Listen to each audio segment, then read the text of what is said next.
What makes a healthy solitude and what makes an unhealthy solitude? As an introvert, spending time alone was a big part of my life. I enjoy spending time alone.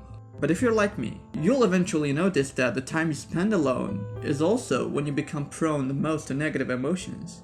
This was a big problem for me for many years, and over time, I came up with some lessons, strategies, and mindsets that helped me deal with the negative side of solitude and getting the most out of its positive side.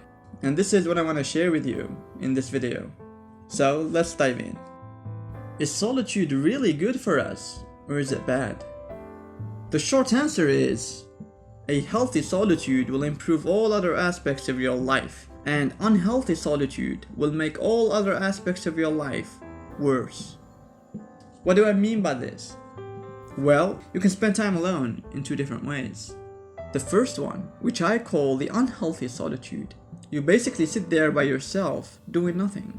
And then suddenly, when your mind doesn't have any problems to deal with in the moment, it starts to create a cycle of endless negativity about potential problems and past mistakes and doubts and so forth. And the more you stay in that cycle, the more difficult for you to break out of it. And the second one, which I call the healthy solitude, instead of staying there and compulsively judging yourself, you strategically observe yourself, observe your behavior, observe your past mistakes in order to come up with conclusions. And the way you do this is by asking yourself the right questions. There's a fine line between the two previous forms of solitude because both processes involve thinking. But the first one is thinking based on negative emotions, maybe confusion, worry, or fear. And the second one is a guided thinking based on questions that lead to answers that will help you strategically move forward in your life or understand something about yourself.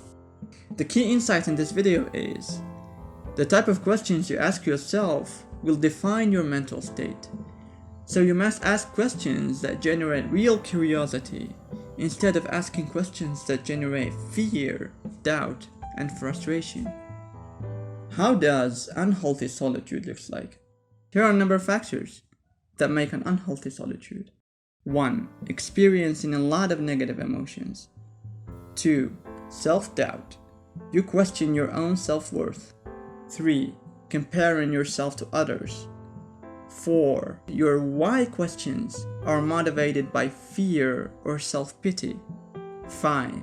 You find yourself indulging in bad habits. And now let's talk about how does healthy solitude looks like. 1. You're really curious. 2. You have compassion over yourself. You don't judge it. You want to understand it. 3. You ask questions about what you're meant to do independently of others. In other words, you try to find your own unique life purpose. 4. Your why questions are motivated by curiosity and genuine desire to understand oneself and life in general. 5. You are comfortable with silence. How to turn solitude into power? Thought process is complex, even though we are causing it, but in the end, we have very little control over it. We can't 100% control the thoughts coming out of our minds. I talked before about the importance of questions. They are very useful at directing the quality of thoughts coming out of your mind. And if you ask the right questions, solitude will be very, very productive for you. But I believe asking the right questions alone is not enough. In fact, there's a habit that if you build, solitude will not only be productive for you, it can also turn into a source of joy, creativity, and it can literally become your center of power. This habit is meditation. Meditation helps you keep distance between you and your thoughts, and this is exactly what you need. If you're analyzing yourself and want to improve yourself, you want to look at it as objectively as possible. In the end, I want to warn you about the trap of categorizing yourself as a loner. Cultivating the ability to be alone and being completely okay with it is awesome, but be careful about building an identity around it. As you become more comfortable with being alone, but socially you struggle with social problems, there's a sneaky mechanism that might push you towards isolation. Isolation itself is not bad, What is bad is the fear motivating this active isolation. And you can have them both. Why should you be a loner or a social person? You can be both.